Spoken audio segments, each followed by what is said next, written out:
வரும் சேர்ந்து இந்த ஆராதனைக்கு வருவதற்கு கர்த்தர் உதவி செய்யுங்க, பாதுகாத்துக்கொள்ளும், பலப்படுத்தும். நாங்கள் ஏலேம் ஜெப வீட்டார் சார்பில் இயேசு நாமத்தினாலே உன்னை வாழ்த்துகிறோம். கர்த்தர் உன்னை ஆசீர்வதிப்பாராக இயேசுவின் நாமத்தினாலே ஆமென். இந்த பிரியா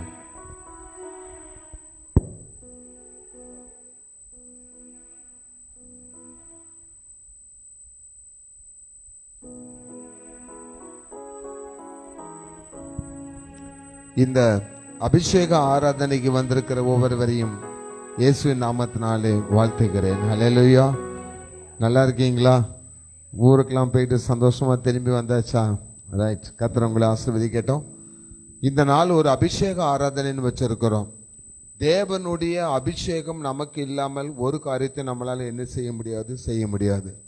நம்ம ரட்சிக்கப்பட்டிருக்கிறோம், ஞானஸ்நானம் எடுக்கிறோம், ஆலயங்களுக்கு போறோம், எல்லா காரியத்தையும் செய்யறோம். ஆனா தேவனுடைய அபிஷேகம் ஒன்று நமக்குள்ள இருக்குது. அபிஷேகம் இருக்குது. அது அந்த ஆவியானவர் நமக்குள்ள அதை வைத்திருக்கிறார். நோய்களை சுகமாக்க முடியும், பிசாசுகளை துரத்த முடியும், பெரிய காரியங்களை நம்மளால் என்ன செய்ய முடியும்.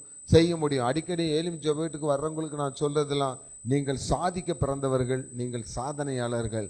அசாத்தியமானதை நீங்கள் சாத்தியமாக என்ன செய்ய முடியும், மாற்ற முடியும்னு உங்களுக்கு சொல்லியிருக்கேன். ஏன் அப்படி சொல்லேன்னா, அசாத்தியங்களை சாத்தியமாக மாற்றுகிறவர் தான் பரிசுத்த ஆவியானவர். அல்லேலூயா.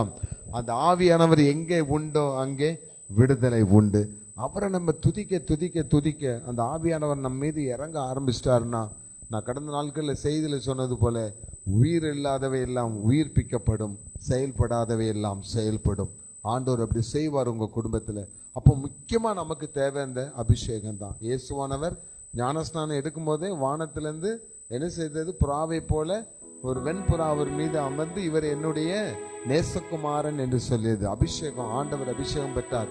அப்போஸ்தலர் 10:38 நீங்க வாசித்து பார்த்தீங்கன்னா, இயேசுவானவரே பரிசுத்த ஆவியானவர் என்ன செய்தாரு, அவருடைய வல்லமையினால நிரப்பியிருந்தாரு. அந்த வல்லமையினால், அந்த பரிசுத்தாவின் அபிஷேகத்தினால நோய்களை சோமாக்கும், பிசாசின் கிரியைகளை எல்லாவற்றையும் முறியடிக்கவும் அதிகாரம் பெற்றவராய், நன்மை செய்கிறவராய் ஆண்டவர் சுற்றி தெரிந்தார். அல்லேலூயா.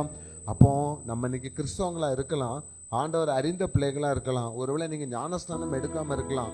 சீக்கிரம் அதுக்கு ஒப்பு கொடுங்க. ஞானஸ்தானம் எடுத்ததோடு விடுறதில்லை.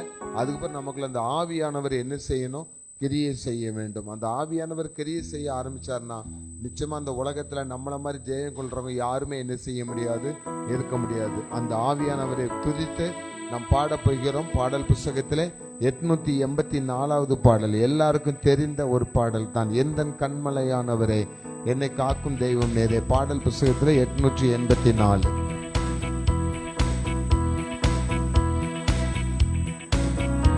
எல்லாரும் எழுந்து நின்று கரங்களை தட்டி உற்சாகம் அளிப்பார். பாட்டு புக்கு முன்னாடி இருக்குது, யாருக்கு வேண்டாம்.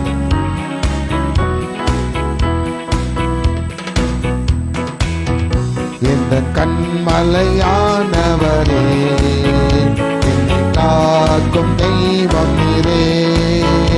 இந்த கண்மலையானவரே, என்னை காக்கும் தெய்வம் நீரே.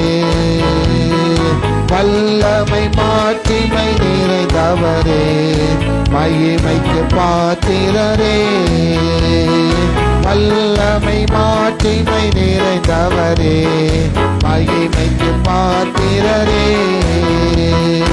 ஆராதனை உமக்கே, ஆராதனை உமக்கே, ஆராதனை உமக்கே, ஆராதனை உமக்கே. அல்லேலூயா. ஆராதனை உமக்கே. உற்சாகமாய் ஆராதனை உமக்கே, ஆராதனை உமக்கே, ஆராதனை உமக்கே. உந்தன் சிறகுகளின் நிழலில் என்றும் மறைய செய்தே. உந்தன் சிறகுகளின் நிழலில் என்றும் மறைய செய்தே. தூயவரே என் துணையாளரே, துதிக்கு பாத்திரரே. தூயவரே என் துணையாளரே,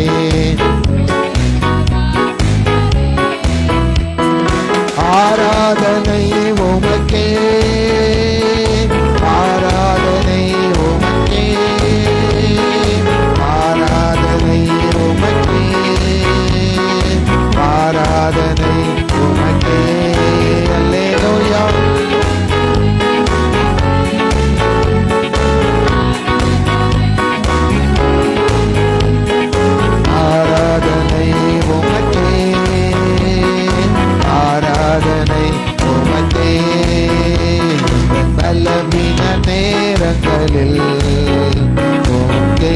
உம்மை தந்தீர். உங்களுடைய பலவீனமான நேரங்களிலே உங்கள் பிள்ளைகளுக்கு இருக்கிற பலவீனம், உங்களுக்கு இருக்கிற சரீர பலவீனம், எந்த வியாதியா இருந்தாலும் அவருடைய கிருபையினால் உங்களுக்கு சுகமாக்கி உங்களுக்கு பலனை கொடுக்க வல்லவர் அந்த ஆவியானவர், வல்லமையின் ஆவியானவர், மகிமையின் ஆவியானவர், அற்புதம் செய்கிறவர், அதிசயம் செய்கிறவர் உங்கள் மத்தியில் இறங்குகிறார்.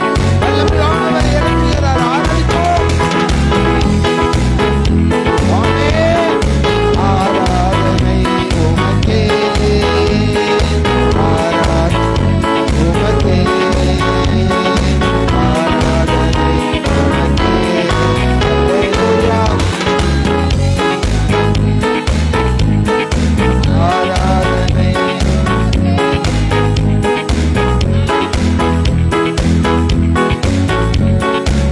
ஆராதனை என்ன உயிருள்ள நாட்களெல்லாம் புகழ்ந்து பாடி உயிருள்ள நாட்களெல்லாம் புகழ்ந்து பாடிடுவே. ராஜாடி செய்த நன்மைகளை என்னை துதித்திடுவே. ஆமென். ராஜாடி செய்த நன்மைகளை ஆராதனை நல்ல சந்தோஷமா ஒரு பலத்தோடு ஒரு இருதயத்தோடு தேவனை ஆராதிப்போமா. ஆராதனை உமக்கே, ஆராதனை உமக்கே. அல்லேலூயா. ஆராதனை உமக்கே, ஆராதனை உமக்கே, ஆராதனை உமக்கே, ஆராதனை உமக்கே. எத்தன் கண்மலையானவரே, தெய்வமே, ஞானவரே, தெய்வமே, வல்லமை மாட்சிமை நிறைந்தவரே, மகிமைக்கு பாத்திரரே, வல்லமை மாட்சிமை நிறைந்தவரே, மகிமைக்கு பாத்திரர். உற்சாகமா படிப்போமா. ஆராதனை உமக்கே. ஆமென். ஹல்லேலூயா. உமக்கே, ஆராதனை உமக்கே, ஆராதனை. Once again. ஆராதனை உமக்கே, ஆராதனை உமக்கே, ஆராதனை உமக்கே, ஆராதனை உமக்கே. ஹல்லேலூயா. ஹல்லேலூயா. தேவனை ஆராதிக்க ஆராதிக்க ஆராதிக்க முழு இருதயத்தோடு வேற சிந்தனையே இல்லாம அவர் ஒருவருக்கே யாரெல்லாம் ஆராதனை செய்றீங்களோ அவங்க மேல எல்லாம் பரிசுத்த ஆவியினுடைய வல்லமை ஊற்றப்பட போகிறது. அல்லேலூயா. நம்ம கேட்கணும், ஆண்டவரே உம்முடைய சங்கீதக்காரன் சொல்லாம பாருங்க, என் தலையை எண்ணெயால் அபிஷேகம் பண்ணுகிறீர். எங்க தெரியுமா அபிஷேகம் அந்த வார்த்தை வருது? என் சத்துருக்களுக்கு முன்பாக. இன்னைக்கு உங்களுக்கு நிறைய சத்துருக்கள் உங்க சரீரத்துக்கு விரோதமா, உங்க வாழ்க்கைக்கு விரோதமா, உங்க குடும்பத்துக்கு விரோதமா, பிள்ளைகளுக்கு விரோதமா சத்துருக்களின் தொல்லை குடும்பத்தில் இருக்கு. பில்லி சூனிய மந்திரம், ஏவுதல், சரீர பலவீனம், நிறைய காரியங்களை அந்த சாத்தான் கொண்டு கொடுத்துட்டே இருக்கான். ஆண்டவர் சொல்றாரு, அதனால நீ அவமானப்பட்ட, அதனால நீ கண்ணீர் வெடிக்கிற, நீ அதனால வேதனைப்பட்டு இருக்க, நீ அதனாலே மனம் அடைஞ்சு போன, உன்னை எல்லாரும் பார்த்து வேடிக்கை பார்த்துட்டு இருக்கான், உன்னை எல்லாரும் பார்த்து சிரிச்சிட்டு இருக்கானே, அவங்களுக்கு முன்னாடி உன் தலையை நான் எண்ணெயினால் அபிஷேகம் பண்ண போகிறேன். அல்லேலூயா.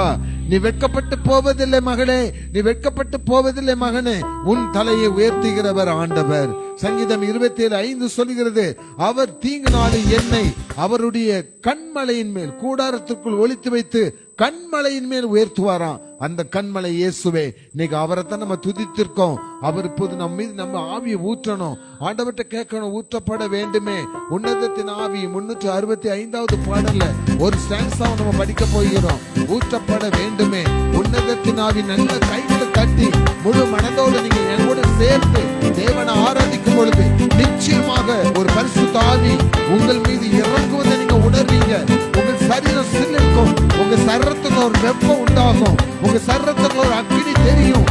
அப்படி நீங்க அபிஷேகத்தால் நிரப்பப்பட்டு அபிஷேக நேரத்துல எதெல்லாம் நீங்க கேட்கிறீங்களோ அது எல்லாம் உங்களுக்கு கொடுக்கப்படும். சாத்தானுடைய கிரியைகள் உடையும், தகர்க்கப்படும். அவை எல்லாம் பிடிங்கி எரியப்படும். இன்னைக்கு ஒரு அற்புதம் நடக்கணும். சந்தோஷமா எங்களோடு சேர்ந்து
அபிஷேகமே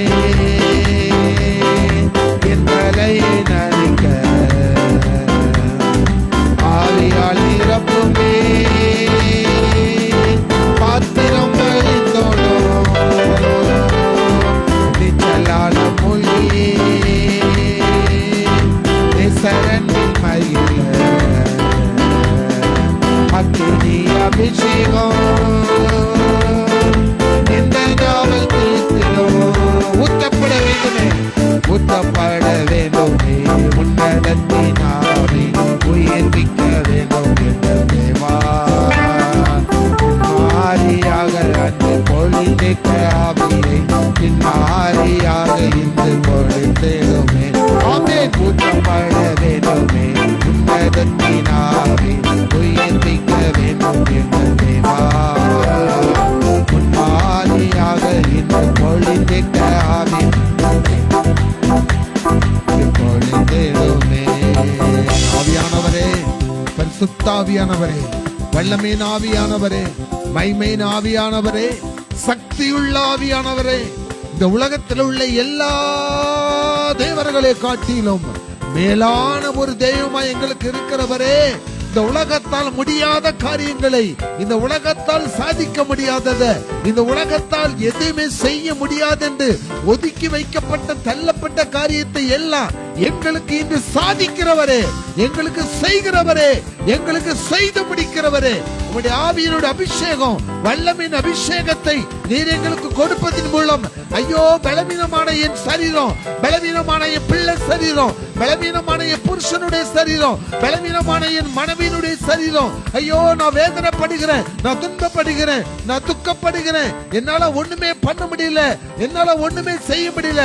இன்னைக்கு தேவனுடைய அபிஷேகம், தேவனுடைய அபிஷேகம் எல்லா காரியத்தையும் செய்து முடிக்கிற, பெரிய காரியங்களை செய்து முடிக்கிற அந்த அபிஷேகம் இப்ப உங்களுக்கு வேணும். நீங்க கரங்களை தட்டி ஆண்டவர்கிட்ட கேளுங்க, கைகளை தட்டி இயேசு நாமத்தை மகிமைப்படுத்துங்க. இன்னைக்கு ஆண்டவர் உங்களுக்கு தருவாரு. யாருடைய கரங்களும் சும்மா இருக்க வேண்டாம். எல்லாரும் கரங்களை தட்டி இயேசுவே உம்முடைய ஆவி எனக்கு மேல ஊற்றுங்க, ஆவி என் மேல ஊற்றுங்க. இந்த வல்லமையின் ஆவி எங்களுக்குள்ள இறங்கட்டும், உம்முடைய பரிசுத்த ஆவி எங்களுக்குள்ள இறங்கட்டும். வாய் திறந்து கேளுங்க, கரங்களை தட்டி இயேசு நாமத்தை மகிமைப்படுத்துங்க. கரங்கள் தட்டப்படட்டும், வாய்கள் கர்த்தரை துதிக்கட்டும். ஆண்டவர் இன்னைக்கு பெரிய அற்புதம் செய்வார், ஒரு பெரிய காரியத்தை செய்வார். தயவு செய்து வாஞ்சை உள்ளவர்கள், தாகம் உள்ளவர்கள் அபிஷேகத்தின் மீது தாகம் உள்ளவங்க, அந்நிய பாஷை வேணும்னு விரும்புறவங்க, ஆவியின் வரங்கள் வேணும்னு விரும்புறவங்க, அந்த உலகத்தை ஜெயிக்கணும்னு விரும்புறவங்க, இப்ப நீங்க ஆண்டவர்கிட்ட கேளுங்க, ஆண்டவரே உம்முடைய ஆவியானவர் இல்லாம என்னால ஒண்ணுமே செய்ய முடியாது, உம்முடைய அபிஷேகத்தை என் மேல ஊற்றுங்க, உம்முடைய வல்லமை என் மேல ஊற்றுங்கன்னு சொல்லி ஆண்டவர்கிட்ட கேளுங்க. ஆண்டவர்கிட்ட கேளுங்க, ஆண்டவர் உங்கள் மீது ஊற்றுவார். ஆவியானவர் இறங்குவார். ஆவியானவரே, அன்பின் ஆவியானவரே, இப்போ வாரும், இறங்கி வாரும் எங்கள் மத்தியிலே. ஆண்டவர்கிட்ட கேட்போமா? ஆண்டவர்கிட்ட கேட்போமா? அவர் வந்தா நிச்சயமா சூழ்நிலைகள் மாறும். நிறைவான ஆவியானவரே, நீர் வந்தால் சூழ்நிலை மாறுமே.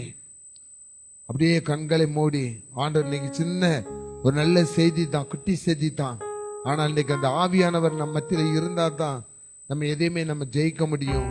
ஆண்டவர்கிட்ட ஒப்பு கொடுக்குறீங்களா? ஆண்டவரே நீர் எங்க மத்தியில வாருங்கன்னு சொல்லி ஆண்டவர்கிட்ட கேட்போம்.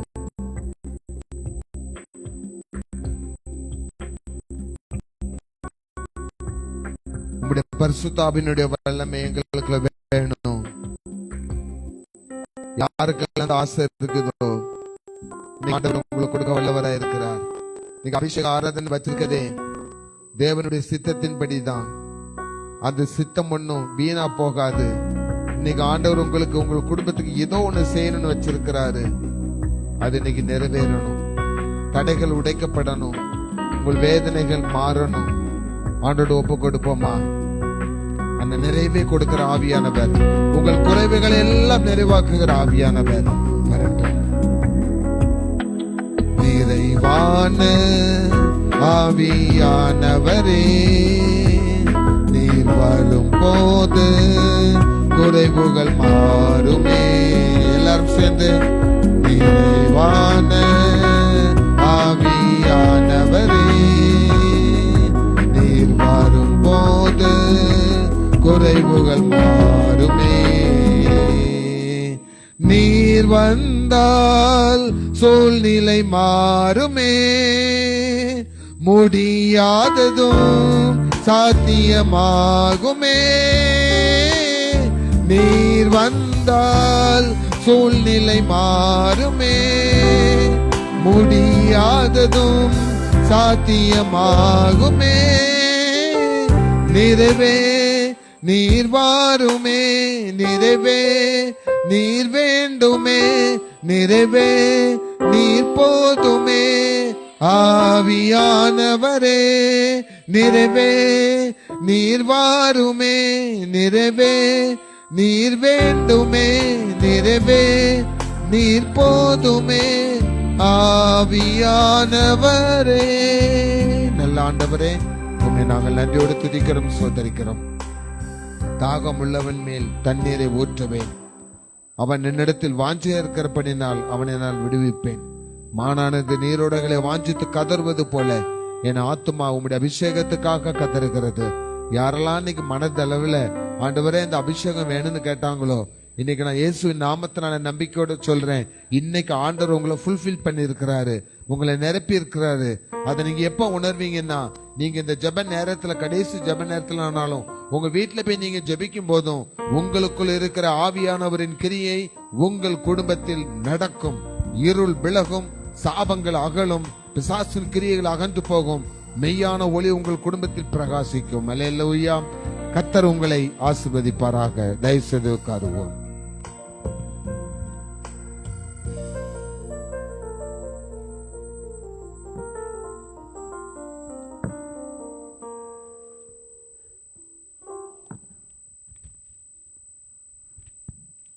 இந்த நாளினுடைய செய்தி சுருக்கமாக தான் உங்களுக்கு கொடுக்க போறேன். கொஞ்சம் நல்லா ஷார்ப்பா கவனிங்க.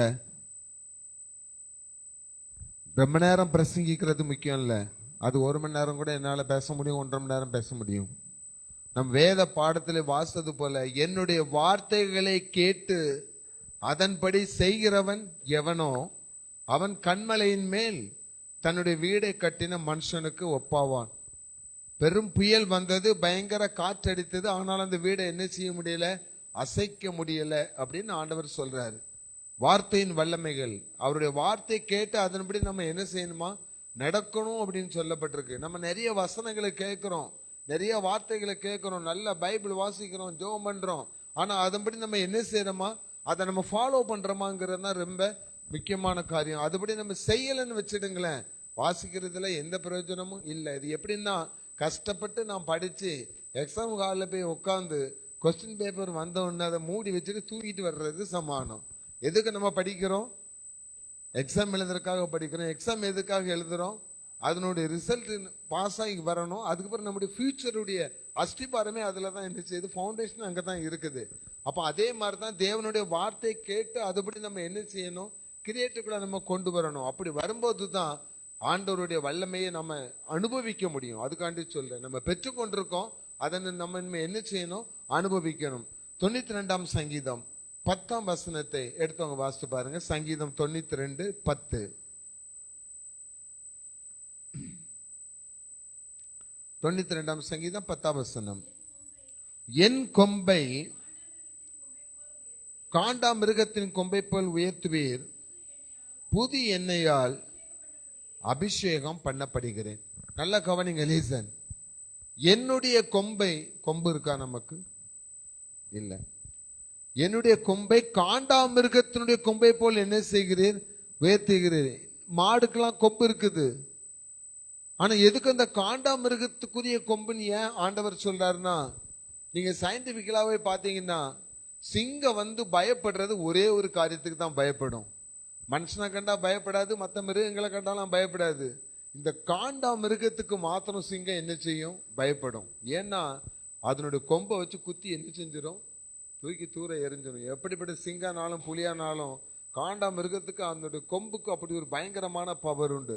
அதனாலதான் ஆண்டவர் சொன்னாரு, காண்டா மிருகத்துக்குரிய பலனே நான் உங்களுக்கு என்ன செய்திருக்கிறேன், தந்திருக்கிறேன். அப்ப நீங்க ஆண்டவர் சொல்லாரு, தேவனுடைய அபிஷேகத்தை பெற்ற பிள்ளைகளா நீங்களா இருந்தா உங்களுக்கு தெரியாமலே காண்டா மிருகத்துக்குரிய பலன், ஒரு கொம்பை ஆண்டவர் உங்களுக்கு என்ன செய்திருக்கிறாரு, வைத்திருக்கிறார். அவர் சொல்றாரு, அந்த காண்டா மிருகத்துக்குரிய பலன் எப்போ உங்களுக்கு கிடைக்கும்னா, புது எண்ணெயால் நான் உங்களை என்ன செய்கிறேன், அபிஷேகம் பண்ணுகிறேன். அப்போ பழசுன்னு ஒண்ணு என்ன செய்து இருக்குது, அதை ஆண்டவர் என்ன செஞ்சிடறாரு, எடுத்துடுறாரு. எதுக்கு புது எண்ணெய்ன்னு சொல்றாருன்னா, வெளிப்படுத்தல சொல்லப்பட்டிருக்க, ஆதியிலேயே கொண்டிருந்த அன்பை நீ என்ன செஞ்சுட்ட, விட்டுட்ட, என்னை விட்டு என்ன செஞ்சுட்ட, விலகி போயிட்ட. நானும் ரட்சிக்கப்பட்ட புதுசுல, ஆண்டவர் ஏற்றுக்கொண்ட புதுசுல ஒரே ஜெபம் ஒரே சோத்திரமா தான் இருக்கும். ஆனா நாளாக நாளாக அது கொஞ்சம் கொஞ்சமா என்ன செஞ்சுட்டு வந்துச்சு, குறைஞ்சிட்டே வந்துச்சு. எப்படி நம்ம ட்ரெஸ் போட்டு திருப்பி அழுக்காகி துவச்சு கடைசியில தூர போடுற மாதிரி அப்படி ஒரு சூழ்நிலைக்கு வந்துடுறோம். அதனாலதான் உன் ரட்சிப்பின் வஸ்திரம் அழுக்காகாதபடி என்ன செய்யணும், கவனமா பாதுகாத்து சொல்லுது.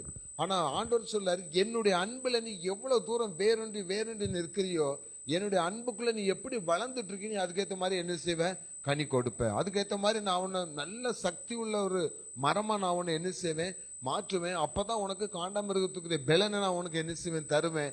அப்படி தரும்போது உன்னை ஒருவனும் உனக்கு எதிர்த்து என்ன செய்வதில்லை, நிற்பதில்லை.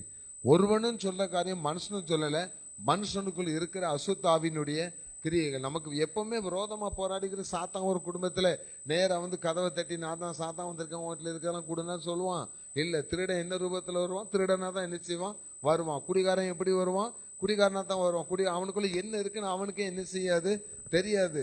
இன்னைக்கு மக்கள் எல்லாம் பாத்தீங்கன்னா போதை வஸ்துக்கு அடிமையாகி ஒவ்வொருத்தரும் பண்ற அநியாயங்கள் இந்த தேசத்துல என்ன செய்ய முடியல, தாங்க முடியல. குடிக்கலன்னு என்ன செஞ்சிடறான், தலையை பிச்சுக்கிட்டு ஒவ்வொருத்தரும் என்ன செய்யறான், இருக்கிறான். நானும் ஒரு காலத்துல அப்படி இருந்தவன் தான்.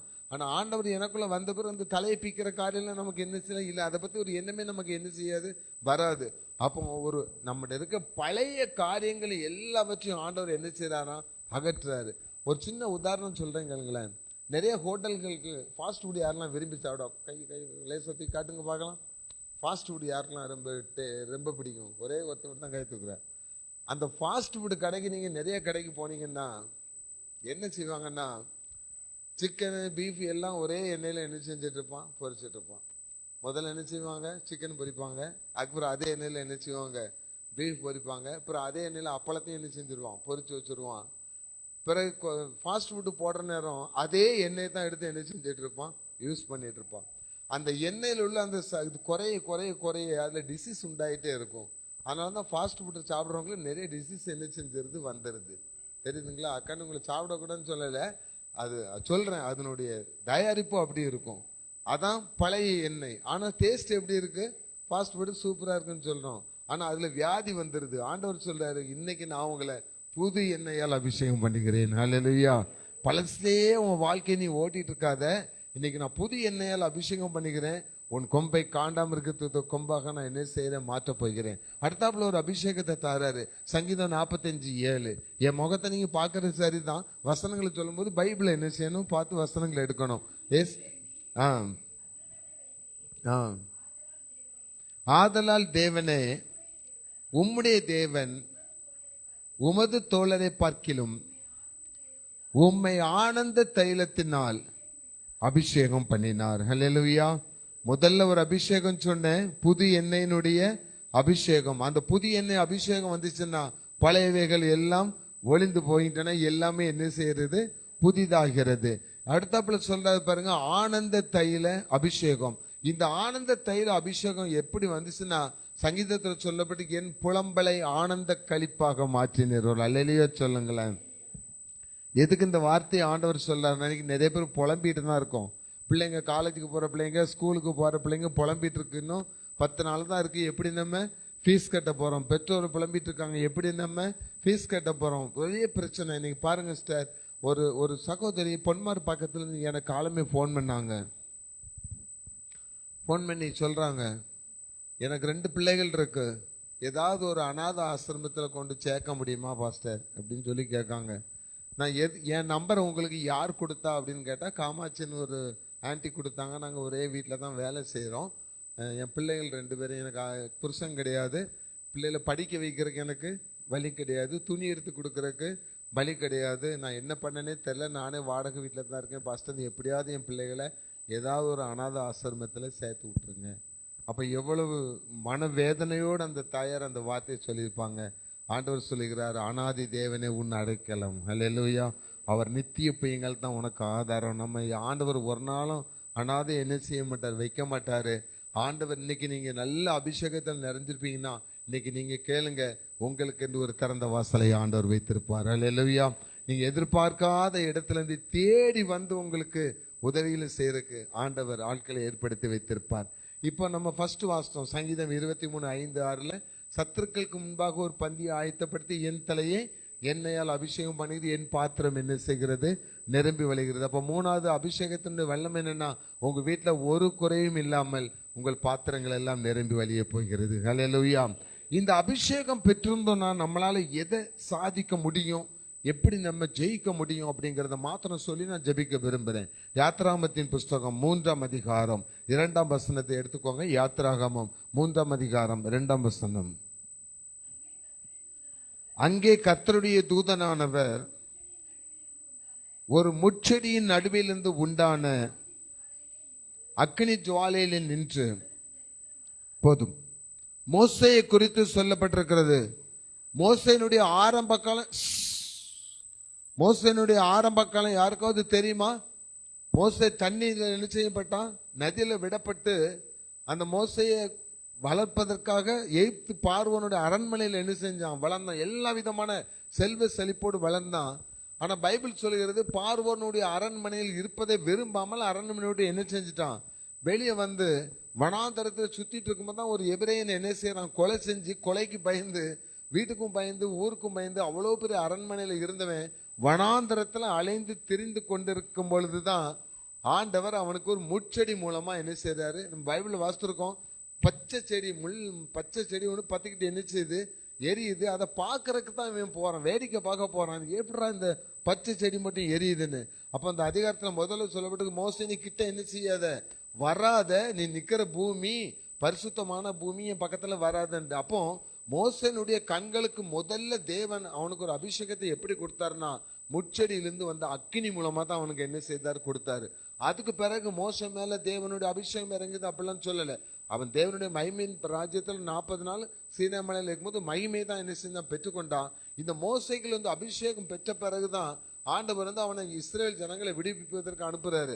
அப்ப மோச சொல்றான், என்னிடத்துல ஒண்ணுமே இல்லையே, நான் பயன்படுத்துறதுக்கு என்கிட்ட ஒரு ஏதாவது ஒண்ணு, என் கையில ஒரு ஆயுதம் இல்லாம நான் எப்படி போக முடியும்? யாத்திராகமம் 4ஆம் அதிகாரம் 17ஆம் வசனத்தை எடுத்து வாசித்து பாருங்க. யாத்திராகமம் இந்த கோலை உன் கையில் பிடித்து கொண்டு போ, அதனால் நீ அடையாளங்களை செய்வாய். மோசேட்ட சொல்றாரு, இந்த கோல், அவன் கையில ஒரு கோல் இருக்கு. நீங்க 3ஆம் அதிகாரத்துல பாத்தீங்கன்னா, நான் போய் இந்த இஸ்ரவேல் ஜனங்களை எப்படி கூட்டிட்டு வர முடியும்னா, உன் கையில் இருக்கிற கோலை என்ன செய்யும், தரையில போடுன்றாரு. போட்டவன அது பாம்பா என்ன செஞ்சிருது, மாறிடுது. ஐயோ குயோன்னு கடந்து கத்துறான், இது எப்படிடா பாம்பாச்சுன்னு. திருப்பி சொல்ல அந்த வாழை என்ன செய்யும், பிடின்னு சொல்லாரு. பிடி சொன்னா அது திருப்பி என்ன செய்யுது, அவன் கையில இருக்க கோலா மாறிடுது. அப்போ இன்னைக்கு ஆண்டவர் சொல்ல, உன் கையில ஒரு கோல் இருக்க, அந்த கோலையை நீ என்ன செஞ்சுட்டு போ, எடுத்துட்டு போ, அதுதான் உனக்கு அற்புதங்களை செய்ய போகுது. நம்பிக்கையோட என்ன செஞ்சான், வழி நடத்திட்டு வரான். மோசே கையில அந்த கோல் என்ன செய்கிறது, கையில பத்திரமா இருக்குது. அப்படி போகும்போது தான் யாத்திராகமம் 17ஆம் அதிகாரத்தில் நீங்க வாசித்து பாத்தீங்கன்னா, வனாந்தரத்தில் அவங்க பல ஆண்டுகளாக என்ன செஞ்சிட்டு இருக்காங்க, நடந்து வந்துட்டு இருக்காங்க. ஒரு இடத்துல வரும்போது அவங்களுக்கு குடிக்கிறதுக்கு தண்ணீர் இல்லை. அப்போ வனாந்தரத்துல தண்ணி கிடைக்கிறது ரொம்ப கஷ்டம், ஒண்ணுமே கிடையாது வனாந்தரம். அங்க ஒட்டகங்கள் என்ன செய்யும், அதனுடைய அங்க என்ன செய்வாங்களாம், ஒட்டகம் வந்து கிட்டத்தட்ட 40 குடம் தண்ணி என்ன செய்யும், குடிச்சு ஸ்டாக் வைக்கும். ஒண்ணுமே வழி இல்லைன்னா ஒட்டகத்தினுடைய வயிற்றுல ஓட்ட போட்டு தண்ணி என்ன செய்வாங்களாம், குடிப்பாங்களாம். அதுதான் பழைய காலத்துல ஒட்டகத்துக்கு அப்படி ஒரு இதை ஆண்டவர் வச்சிருந்தாரு. மற்றபடி வனாந்தரத்தில் அவங்க போகும்போது புழுதி அதுக்குன்னு எல்லாத்தையும் தாங்கிட்டு தான் போறாங்க. ஒரு இடத்துல போகும்போது அவங்களுக்கு தண்ணி இல்லை. அப்போ அவங்க எல்லாரும் மோசடி, நீ தானே பெரிய தலைமை மாதிரி எங்களை கூட்டு வந்த, இப்போ எங்களுக்கு சாப்பாடு தரணுமா இல்லையா அப்படின்னு சொல்லி ஃபைட் பண்றாங்க. இப்போ நம்ம ஃபைட் பண்றோம், மாசம் 2500 தாரேன்னு சொன்னீங்களே, மாசம் வாங்கி போச்சு, பணத்தை காணுமே என்ன அப்படின்ட்டு கேட்குறோமா இல்லையா, கேட்குறோம். அதே மாதிரி மோசடி கேட்குறாங்க, நீ தானே எங்களை கூட்டு வந்த, சாப்பாடு கொடு, தண்ணி இல்லை, சாகுறமேன்ட்டு. ஆண்டவருடைய சமூகத்துல போய் நிற்கிறான். யாத்திராகமம் 17ஆம் அதிகாரம் 6ஆம் வசனம் என்ன சொல்லுது பாருங்க. யாத்திராகமம் 17:6 எடுத்தவங்க வாசிங்க. அங்கே ஓரபிலே நான் உனக்கு முன்பாக கண்மலையின் மேல் நிற்பேன், நீ அந்த கண்மலையை அடி, அப்பொழுது ஜனங்கள் குடிக்க அதிலிருந்து தண்ணீர் புறப்படும். அல்லேலூயா. அப்ப பாருங்களேன், மோசே ஆண்டவர்கிட்ட போய் சொல்றான், ஆண்டவரே இந்த ஜனங்கள் என்னை பார்த்து முறுமுறுத்துட்டு இருக்காங்களன்னு என்ன பண்ணணும்னு சொல்றாரு. நீ அந்த ஓரேபுங்கிற பர்வதத்துக்கு போ, உனக்கு முன்னாடி நான் அங்க என்ன செஞ்சிருவேன், பெயர்வேன். இன்னைக்கு உங்களுக்கு ஆழமான ஒரு காரியத்தை சொல்றேன். தேவனுடைய அபிஷேகம் பெற்ற பிள்ளைகளை நீங்க இருப்பீங்கன்னா, நீ ஒரு காரியத்திற்காக, ஏதாவது ஒரு முக்கியமான காரியத்துக்காக நீங்க ஜெபம் பண்ணிட்டு போனீங்கன்னா, ஆண்டவர் சொல்றாரு, கர்த்தர் தாமே உங்களுக்கு முன்னே போவார், உங்களுக்கு முன்னால் அந்த ஸ்பாட்டுக்கு போயிருவாராம். சங்கீதத்துல சொல்லப்பட்டிருக்கு, உங்களுக்கு நன்மைகள் செய்கிறவர் நடுவில் உங்களுக்கு நன்மைகள் அனுக்கிரகம் உண்டாகும்படி அவர்கள் நடுவில் நான் என்ன செய்கிறேன், இருக்கிறேன்னு ஆண்டவர் சொல்றாரு. உங்களுக்கு அனுக்கிரகம் செய்யும்படி. இன்னும் சங்கீதம் சொல்ல, நான் உங்களுக்கு முன்னே போய் கோணலான பாதைகளை என்ன செய்வேன், செவ்வையாக்குவேன் சொல்றாரு. அப்ப இன்னைக்கு தேவனுடைய அபிஷேகத்தை பெற்றிருக்கிற பிள்ளைகளுக்கு உங்களுக்கு ஆண்டவர் சொல்றாரு, இனிமேல் உங்க படிப்பு விஷயமானாலும், உங்கள் தேவை விஷயமானாலும், உங்கள் பிள்ளைகள் விஷயமானாலும், உங்கள் வியாதிகளுடைய காரியமா எதுவா இருந்தாலும், நீ என்கிட்ட கேட்டன்னா, நீ எனக்குள்ள இருந்து, நீ உனக்குள் இருக்கிற பரிசுத்த ஆவியானவரே எனக்கு ஒரு நன்மை செய்யுங்கன்னு சொல்லி கேட்டா, நான் உனக்கு முன்னே சென்று, கர்த்தர் நமக்கு முன்னே சென்று நம்முடைய காரியங்களை எல்லாவற்றையும் என்ன செய்வாராம், வாய்க்க பண்ணுவாராம். அப்ப இன்னைக்கு உங்களுக்கு எதிராக சத்துருக்களின் கிரியைகள் இருக்குமானா, நீங்க முழங்கால் படிட்டு, ஆண்டவரே என் வாழ்க்கையில இவ்வளவு பிரச்சனை, எனக்கு இவ்வளவு போராட்டம் இருக்கு, நீங்க ஜெபிச்சு பாருங்க. அந்த ஸ்பாட்டுக்கு ஆண்டவர் உங்களுக்கு முன்னே போய் அங்க என்ன செய்வாரு, காரியங்களை எல்லாவற்றையும் மாற்றி அமைப்பார். மோசேட்ட சொல்ல, நீ அங்க போறதுக்கு முன்னாடி நான் போயிருவேன், அந்த இடத்துக்கு போன பிறகு உன் கையில இருக்கிற கோலை வச்சு அந்த கண்மலையை என்ன செய்ய அடின்னு சொல்றாரு. கண்மலையை அடி. அந்த கண்மலைக்கு நீங்க விளக்கத்தை எடுத்து பார்த்தீங்கன்னா, ஒரு மரம் கூட அதுல என்ன செய்யாது, இருக்காது. ஒரு புல்லு கூட அந்த மரத்துல என்ன செய்யும், சொல்ல போனா கருப்பு கலர்ல பாறை என்ன செய்யும், பெரிய பாறை இருக்கும். வேலூர்ல நாங்க ஒரு வீட்டுல வாடகைக்கு இருந்தோம், சைதாப்பேட்டைங்கிற இடத்துல. கதவை திறந்தா சுத்தி மலை தான் இருக்கும். ஆனா அந்த மலையில இந்த மே மாசம்லாம் வந்துச்சுன்னா பயங்கரமான ஹீட், அங்க என்ன செய்ய முடியாது, இருக்கவே முடியாது. அந்த மலையிலேருந்து வரும் பாருங்க வெப்ப காத்து, அந்த பாறையிலேருந்து அவ்வளவு பயங்கரமா வரும், தாங்கவே முடியாது. ராத்திரெல்லாம் தூங்கவே முடியாது, அவ்வளவு பயங்கரமான ஹீட்டா இருக்கும். அதுல உள்ள ஒரு சொட்டு தண்ணி கூட இருக்காது. அதான் கண்மலை, உள்ள ஒண்ணுமே இருக்காது. இது உலகத்தினுடைய காரியம். கண்மலைன்னா உள்ளுக்கு ஒண்ணுமே என்ன செய்யாது, இருக்காது, வெறும் பாறை தான் இருக்கும். ஆண்டவர் சொல்றாரு, அந்த வெறுமைன்னு சொல்லப்பட்டது, ஒண்ணுக்கும் உதவாதுன்னு சொல்லப்பட்டது, உள்ள ஒண்ணுமே இல்லைன்னு சொல்லப்பட்ட அந்த பாறை தான் உன் முன்னாடி நிற்குது. அதை போய் நீ என்ன செய்யி, அடி. ஏன்னா ஆங்கில பைபிள்ல மவுண்டன் சொல்லப்படல, ராக்குன்னு தான் சொல்லியிருக்கு. அதனுடைய விளக்கம் அயன் ராக்கு, இரும்பை போன்ற ஒரு பாறை. அந்த பாறையை போய் நீ அடி, உனக்கு தண்ணீர் அங்க என்ன செய்யும், கிடைக்கும். அப்ப இன்னைக்கு ஆண்டவர் உங்களுக்கு சொல்றாரு, உன் கண் முன்னாடி அசைக்க முடியாதபடி பிரச்சனை இருக்கு, மாற்ற முடியாதபடி பிரச்சனை இருக்கு. இதை என்னால ஒண்ணுமே என்ன இதை மீறி என்னால என்ன செய்ய முடியாது, செய்ய முடியாது. இனிமேல் இதுக்குள்ள இல்லாட்டி என் முன்னாடி இருக்கிற என் பிசினஸ்ல எனக்கு ஒண்ணுமே இல்லை, அது பாறை மாதிரி வெறுமையா இருக்கு. இல்லாட்டி என் புருஷனால எனக்கு எந்த பிரயோஜனம் இல்லை, என் மனைவியால எந்த பிரயோஜனம் இல்லை, என் பிள்ளைகளால எந்த பிரயோஜனம் இல்லை, எல்லாமே லாஸாவே இருக்கு. எதுலுமே எனக்கு பீஸ்ஃபுல் கிடையாது, எதுலுமே எனக்கு ஒரு ஹாப்பினஸ் கிடையாது, எல்லாவற்றையும் இழந்து அது வெறும் பாறையா இருக்குன்னு ஆண்டவர் சொல்றாரு. நீ அதை அடி, அதுக்குள்ளதான் எல்லாமே இருக்கு. அல்லேலூயா. நீ அதை அடி அப்படின்னு சொல்றாருன்னா, அந்த கண்மலையின் மேல யார் நிற்கிறா, யார் இருக்கிறா? வாயை திறந்து சொல்லுங்க, யார் இருக்கிறா? கர்த்தர் இருக்கிறார், இயேசு இருக்கிறார். எது உனக்கு பிரச்சனையோ அங்கே இயேசு இருக்கிறார். எது உனக்கு கவலையோ அங்கே இயேசு இருக்கிறார். எதுக்கு உனக்கு முடியாதுன்னு சொல்றியோ அங்கே இயேசு இருக்கிறார். எப்ப இருப்பாரு? நீங்க ஜெபிக்கும் போது உனக்கு முன்னாடி அங்க என்ன செஞ்சிருவார், பெய்யே. உனக்கு பிரச்சனைன்னு நீங்க சொல்றத பிரச்சனை இல்லைன்னு மாற்றிடுவாரு. ஹல்லேலூயா. அது பிரச்சனையற்றதா மாறுமா? சகரியா தீர்க்கதரிசி புத்தகத்தில் சொல்லப்பட்டிருக்கு, உனக்கு விரோதமான சாபங்கள் எல்லாவற்றையும் ஆசீர்வாதமாய் மாற்றுகிறவர் நம்முடைய ஆண்டவர். அல்லேலூயா. அப்ப தேவனுடைய அபிஷேகம் நீங்க பெற்றுக்கொண்டீங்கன்னா முதல்ல சாபங்களை ஆண்டவர் ஆசீர்வாதமா என்ன செய்யறாரு, மாற்றுறாரு. நீ விளங்கவே மாட்டான், நீ நாசமா தான் போவ. சண்டை போடுவாங்க, பயங்கரமான வார்த்தைகள் சொல்லி என்ன செய்வாங்க, உன் பிள்ளை விளங்காது, உன் பையன் விளங்க மாட்டான், உன் கடை விளங்காது, உன் வீடே விளங்காது, சர்வசாதாரணமா சொல்லுவாங்க. அது சாபமான அந்த வார்த்தைகளை கேட்ட உடனே நமக்கு மனசே என்ன செஞ்சிருது, பார்த்து ஒரு சின்ன இன்சிடென்ட் நடந்தா கூட அன்னைக்கு அவ போட்டது அப்படியே என்ன செய்யுது, அன்னைக்கு அவ சொன்ன மாதிரியே நடக்குது. பில்லி சூனியம், மந்திரம், ஏவுதல், நம்ம குடும்பத்தை அழிக்கிறதுக்கு அப்படிப்பட்ட சாபமான, அதுதான் சாபமான காரியம் சொல்லுது. பில்லி சூனியம் வச்சிடறான், ஏவுதல் வச்சிடறான், போர்டு மாட்டி செய்யறான், போர்டு மாட்டி வியாபாரம் பண்றான். இந்த சூனியம் வைக்கிறதுக்கு 10,000 ரூபாய். இந்த சூனியம் நான் இன்னைக்கும் சொல்றேன், நீங்க பம்மல்ல இறங்கி அனாகபுத்தூருக்கு போற ரூட்ல பம்பல் ஜங்ஷன்ல இருந்து அப்படி லெப்ட் ஹேண்ட் சைட்ல திரும்பி பாத்தீங்கன்னா அங்க ஒரு போர்டு இருக்கும், இங்க பில்லி சூனிய மந்திரம் செய்யப்படும் அப்படின்ட்டு. ஒவ்வொன்றுக்கும் ரேட் வச்சிருக்கிறான். உலகம் அவ்வளவு மோசமா போயிடுச்சு. ஆண்டவர் சொல்ல, நீ தேவனுடைய அபிஷேகத்தை பெற்ற பிள்ளையா இருந்தா உனக்கு விரோதமான மந்திரவாதமும் கிடையாது, உனக்கு விரோதமான குறி சொல்லுதலும் கிடையாது. அல்லேலூயா. அப்போஸ்தலர் நடபடிகளின் புஸ்தகத்துல பவுல் அப்போஸ்தலன் பிரசங்கம் பண்ணிட்டு இருக்காரு. மந்திரவாதிகள் வந்து பிரச்சனை பண்றாங்க. ஆனா அவனுடைய பிரசங்கத்தை கேட்டு மந்திரவாதிகள் எல்லாம் மனம் திரும்பி அவ்வளவு புஸ்தகத்தையும் கொண்டு என்ன செஞ்சாங்களாம், எரிச்சாங்கன்னு சொல்லப்பட்டிருக்கு. நம்முடைய மத்தியில தொட்டனா பாக்கியநாதன் ஒரு கேரளா மந்திரவாதி ரட்சிக்கப்பட்டு இன்னைக்கு வரைக்கும் கத்தர் ஊழித்த பம்மல்ல இருந்து கிராண்டா என்ன செஞ்சிட்டு இருந்தாரு. அவர் சொல்றதுதான் மந்திரம் எல்லாம் போய் இயேசுதான் மெய் அப்படின்னு சொல்லுவாரு. அப்போ இன்னைக்கு அப்படிப்பட்ட பயங்கரமான காரியங்கள் கண்மலை போல உங்களுக்கு முன்னாடி இருக்கலாம். ஆண்டவர் சொல்ல, நீ தேவனுடைய அபிஷேகத்தை பெற்று பிரச்சனையை அடி அப்படின்னு சொல்றாரு. பிரச்சனை கண்டு பயந்து என்ன செய்யாத, போகாத. பிரச்சனை கண்டு என்ன செய்யாத, ஐயோன்னு அலறிட்டு கிடக்காத. பிரச்சனை கூட நீ என்ன செய்யணும், நீ இறங்கி போராடு.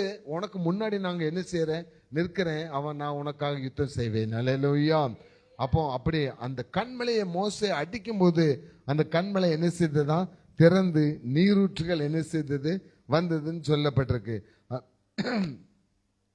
அந்த கண்மலையை ஆண்டவர் அடிக்கும் பொழுது அந்த நீரூற்று அங்கிருந்து புறப்பட்டது போல உங்களுடைய வாழ்க்கையில எந்த பிரச்சனை இருந்தாலும் அது ஒரு மலை மாதிரி இருக்கலாம், உங்களுக்கு மலை மாதிரி இருக்கலாம். அதை நினைச்சு நீங்க கவலைப்படாதீங்க, அது குறித்து பயப்படாதீங்க. நீங்க நல்ல அபிஷேகத்தோடு ஜெபம் பண்ணுங்க. உங்க கையில ஒரு ஆண்டவர் கோல் கொடுத்திருக்கிறாரு. எங்கெங்க இருக்கு, ஒண்ணுமே இல்லை அப்படின்னு நினைக்காதீங்க. விசுவாசம்ங்கிற கோல், ஜபம்ங்கிற கோல், நம்பிக்கைங்கிற கோல், துதிங்கிற கோல், சோத்திரம்ங்கிற கோல், 5 காரியம் சேர்ந்த ஒரு கோல் கொடுத்திருக்கிறாரு. இந்த கோலை நீங்க நீட்டுங்க, கண்மலை தெரித்து ஓடும். அல்லேலூயா. தெரித்து ஓடுவது மாத்திரமல்ல, அடைக்கப்பட்டிருக்கிற அந்த கண்மலை வாசல்கள் திறக்கப்படும். இல்ல நீ நினைக்கிற இடத்துல இருந்து தான் நீரூற்று ஆண்டவர் கொடுக்க போகிறார். அல்லேலூயா, அல்லேலூயா. உற்சாகமாக கண்மலையை பிளந்து வனாந்தரத்திலே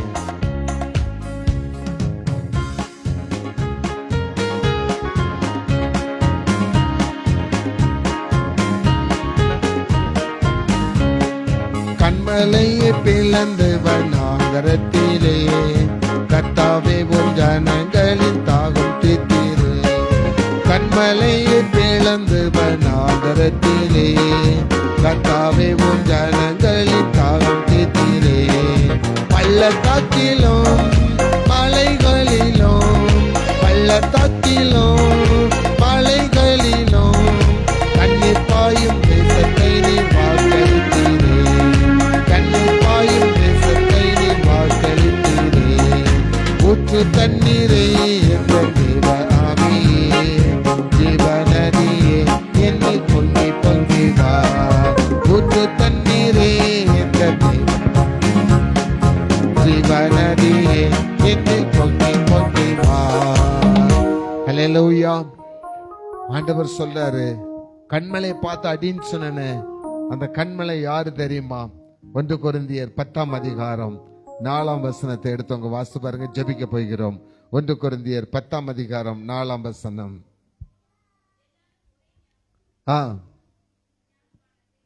சத்தமா வாசிமா. எல்லாரும் ஒரே ஞானபானத்தை குடித்தார்கள். எப்படி எனில்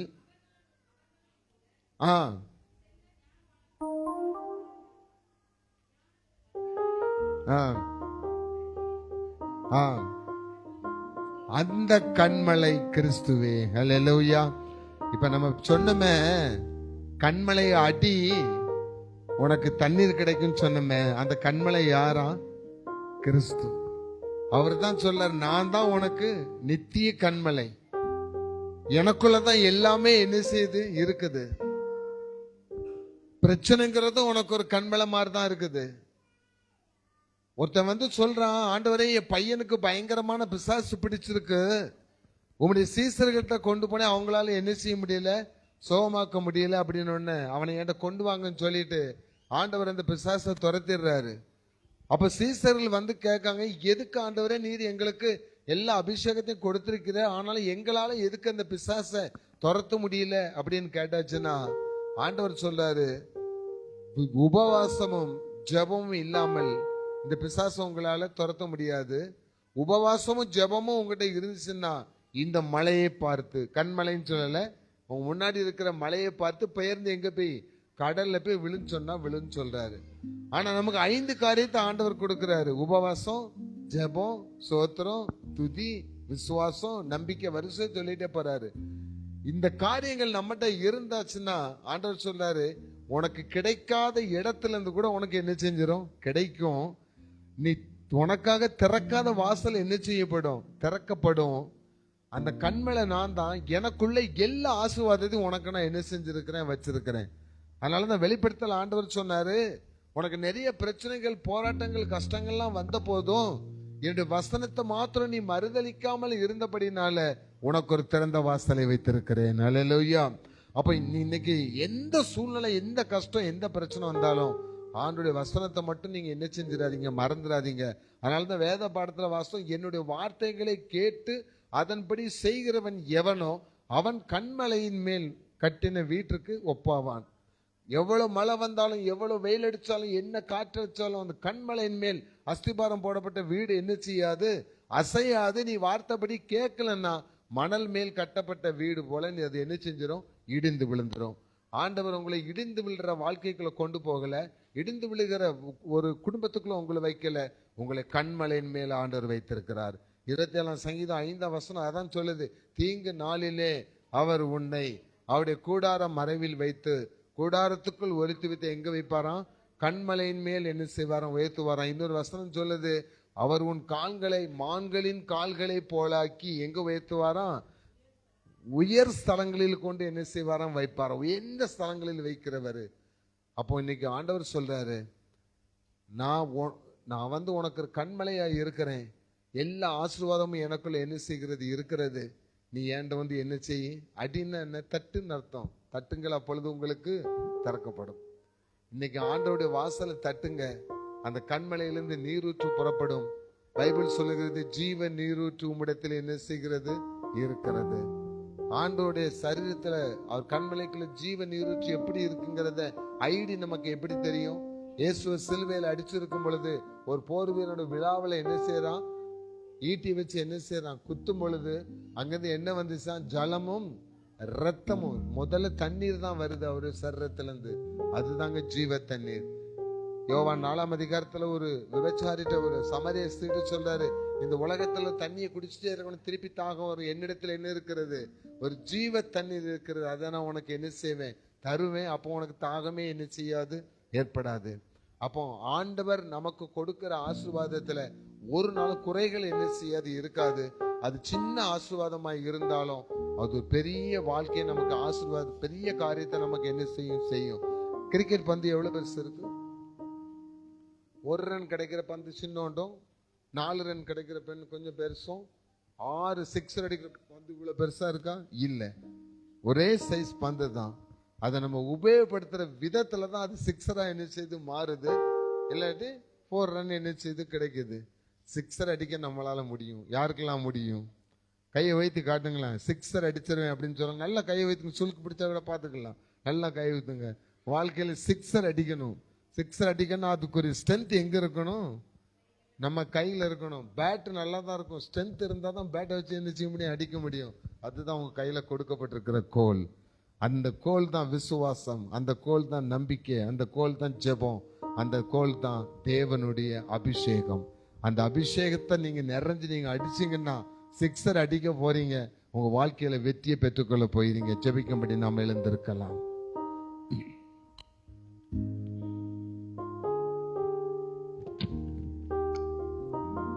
ஆண்டவர்கிட்ட ஒப்பு கொடுப்போம். ஆண்டவரே, இந்த நாளிலே நீர் என்னை ஆனந்த தைலத்தால் அபிஷேகம் பண்ணுங்கப்பா. என் சரீரத்துல எலும்புகள்லாம் உலர்ந்து போச்சு, அது உயிர் பெறணும். என்னோட வாழ்க்கை வறண்ட நிலமா போச்சு, அது வயல் நிலமா மாறணும். நீங்க தான் எனக்கு உதவி செய்யணும். எனக்குள் இருக்கிற பரிசுத்த ஆவியினுடைய வல்லமை இன்னைக்கு என் சரீரத்தில் அது கிரியை செய்யணும். எனக்குள் இருக்கிற பரிசுத்த ஆவியின் வல்லமை நான் ஜெபிக்கும் பொழுது என் குடும்பத்துல கிரியை செய்யணும். எனக்குள் இருக்கிற பரிசுத்த ஆவியானவர், இதுவரை செயல்படாமல் இருக்கிற ஆவியானவர், எல்லாவற்றையும் உயிர்ப்பிக்கிற ஆவியானவர், இன்னைக்கு உங்களுடைய அபிஷேக தைலத்தால் என்னை நிரப்பி, ஆனந்த தைல அபிஷேகத்தால் என்னை நிரப்பி, மகிழ்ச்சியும் சந்தோஷமும் எனக்கு, என் பிள்ளைகளுக்கு, என் குடும்பத்துக்கு, என் சபைக்கு, நான் போகிற இடமெல்லாம் மகிழ்ச்சி உண்டாகும்படி, என்னால் உண்டாகும்படி உங்களுடைய ஆனந்த தைல அபிஷேகத்தால் என்னை நிரப்புன்னு சொல்லி ஒப்பு கொடுப்போமா?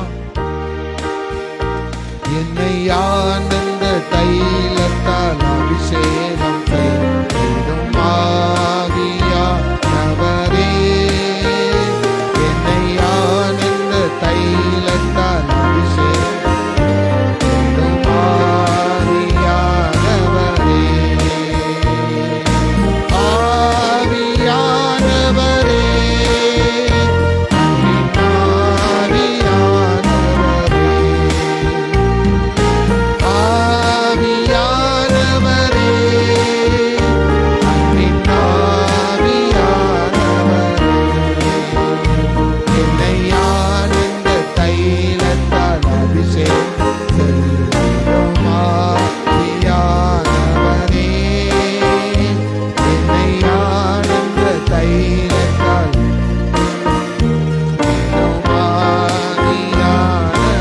வறண்ட நிலங்கள், வறண்ட நிலங்கள் வயல்வெளியாகட்டும் ஆவியானவரே, வறண்ட நிலங்கள் வயல்வெளியாகட்டும் ஆவியானவரே, ஆவியானவரே, அன்பின் ஆவி, உலர்ந்த எலும்புகள்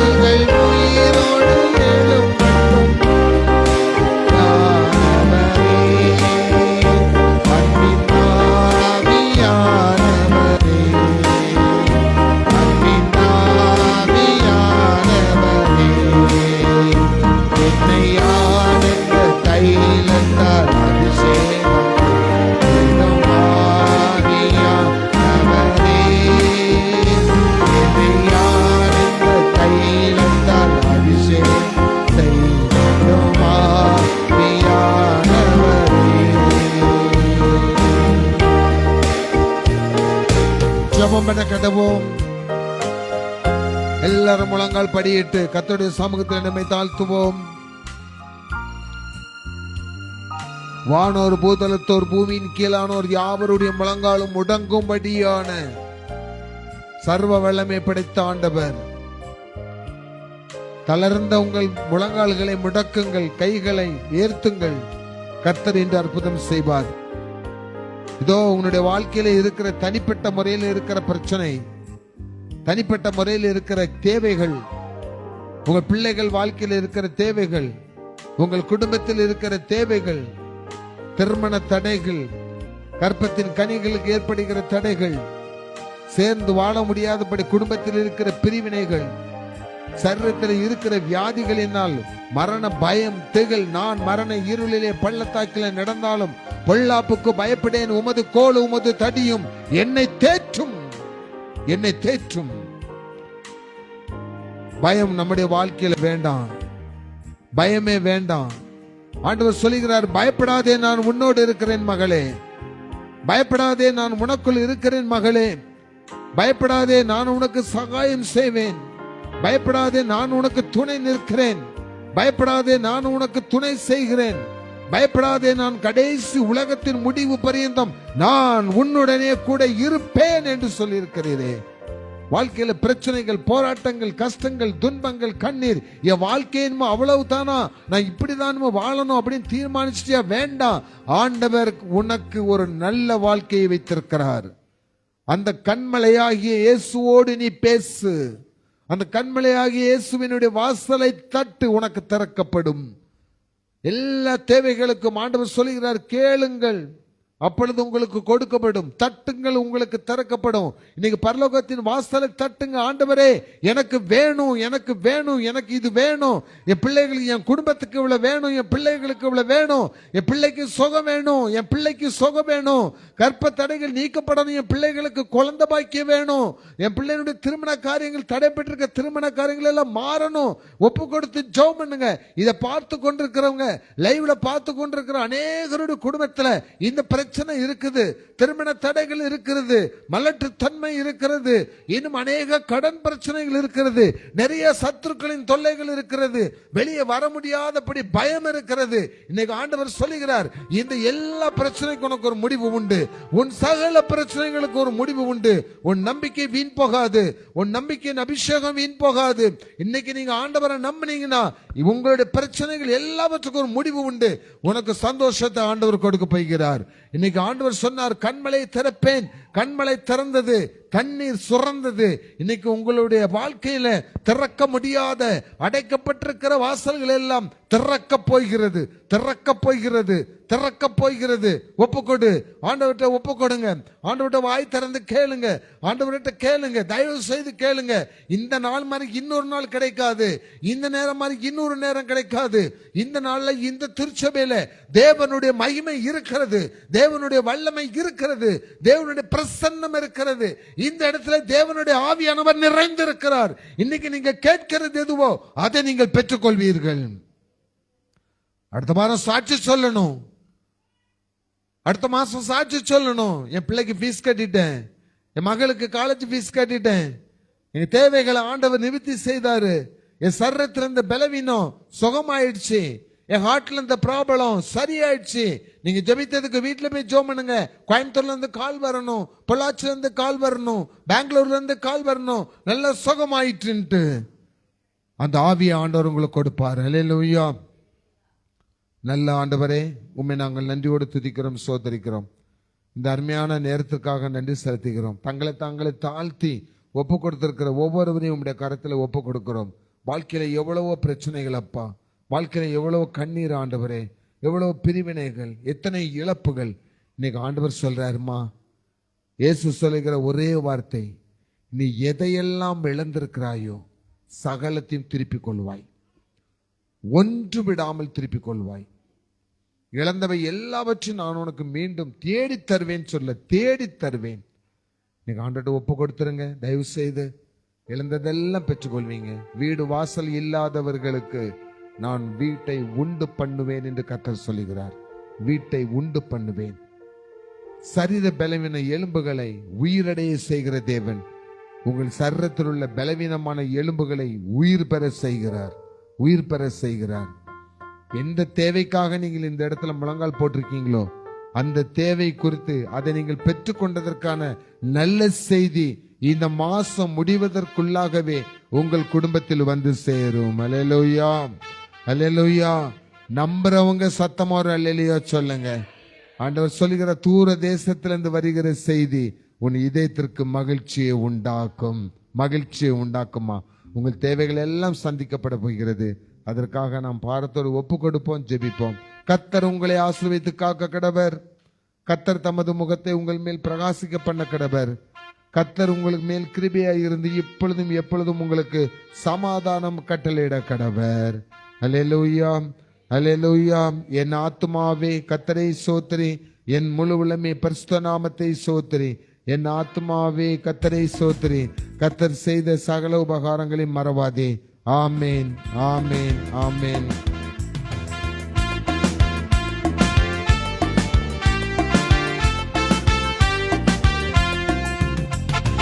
சந்தோஷமாயிருங்க, எப்பொழுதும் சந்தோஷமாயிருங்க. சந்தோஷமாயிருங்க, எப்பொழுதும் சந்தோஷமாயிருங்க. உயர்வானாலும் தாழ்வானாலும், உயர்வானாலும் தாழ்வானாலும் சர்வவல்ல தேவன் நம்மோடு இருக்கிறார். சர்வவல்ல தேவன் நம்மோடு இருக்கிறார். சந்தோஷமாயிருங்க, எப்பொழுதும் சந்தோஷமாயிருங்க. தோல்விகள் வந்தாலும் கஷ்டங்கள் வந்தாலும், தோல்விகள் வந்தாலும் உனக்கு நஷ்டங்கள் வந்தாலும் நமக்கு கை கொடுக்கும் தேவன் நம்மோடு இருப்பதால் சந்தோஷமாயிருங்க. நமக்கு கை கொடுக்கும் தேவன் நம்மோடு இருப்பதால் சந்தோஷமாயிருங்க. சந்தோஷமாயிருங்க, எப்பொழுதும் சந்தோஷமாயிருங்க. சந்தோஷமாயிருங்க, எப்பொழுதும் சந்தோஷமாயிருங்க. உயர்வானாலும் தாழ்வானாலும், உயர்வானாலும் தாழ்வானாலும் சர்வவல்ல தேவன் நம்மோடு இருக்கிறார். சர்வவல்ல தேவன் நம்மோடு இருக்கிறார். சந்தோஷமாயிருங்க, எப்பொழுதும் சந்தோஷமாயிருங்க. அல்லேலூயா, அல்லேலூயா. கர்த்தருக்குள் சந்தோஷமாயிருங்க. அதே உங்களுக்கு தேவ பலனா இருக்கிறது. உட்காருங்க சிஸ்டர். வழக்கம் போல 3வது வாரம் ஸ்ரீபஸ்ட் வீட்டில்